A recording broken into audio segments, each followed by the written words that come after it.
system yun. We have the wash it down. So, let's begin.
Ito yung purpose sa HDD gan.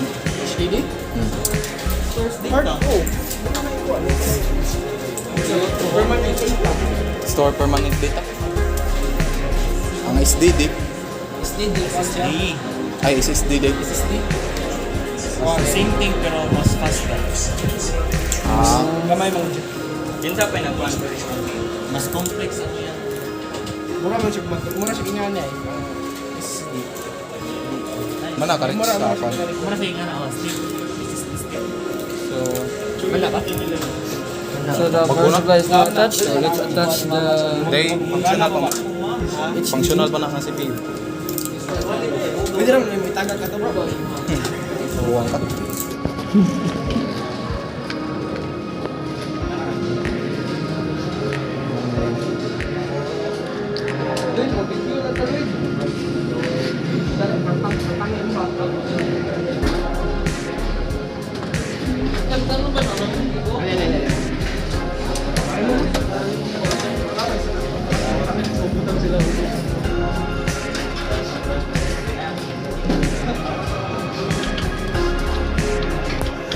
Mana ka ba?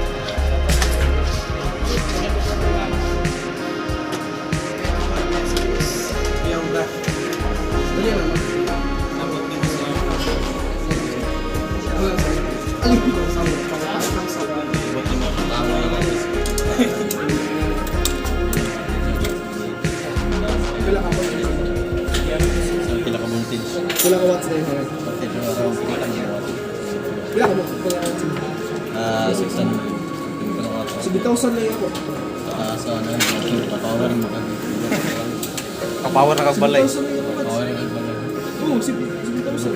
Ako watts. Ako watts.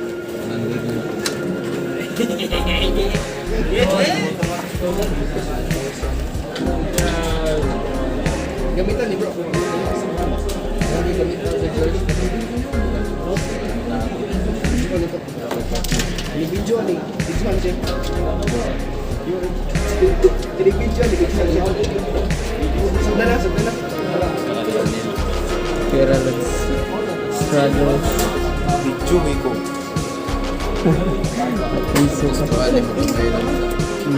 Pwede naman na. Kita kan sa perfect angle.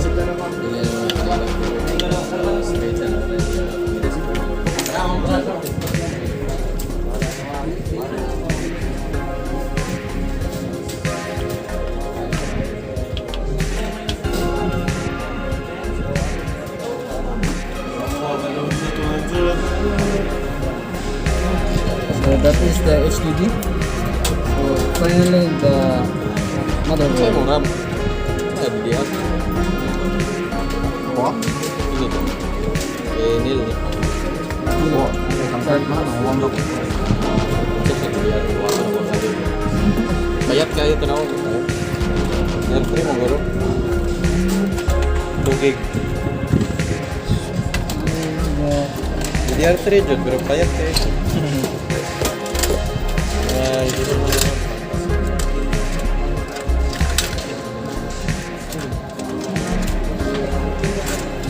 Touch it and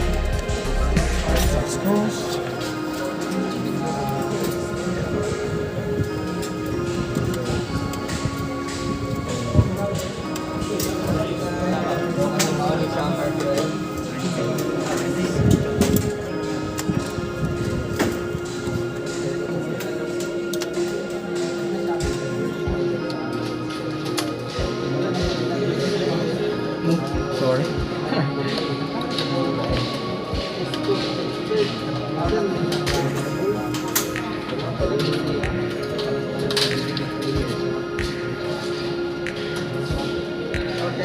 Kung ano ba na gusto ka screw nito?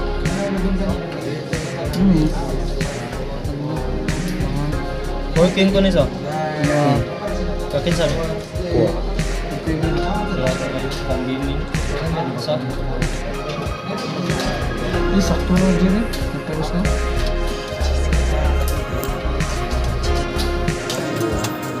Gerald, naon sa may mga kuhan, Gerald? System yun.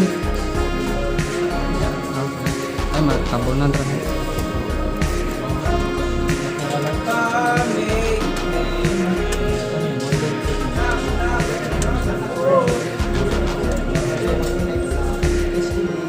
So that is the motherboard. It's now let's attach the cables and the RAM. So let's slowly attach the RAM.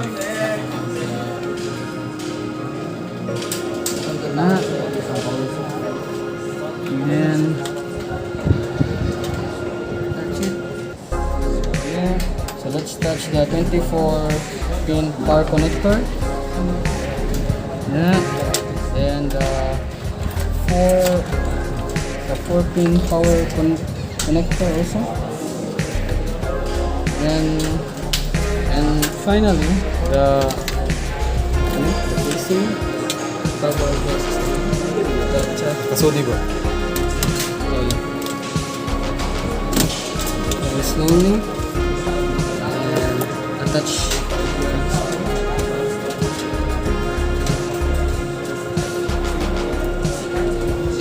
Man na.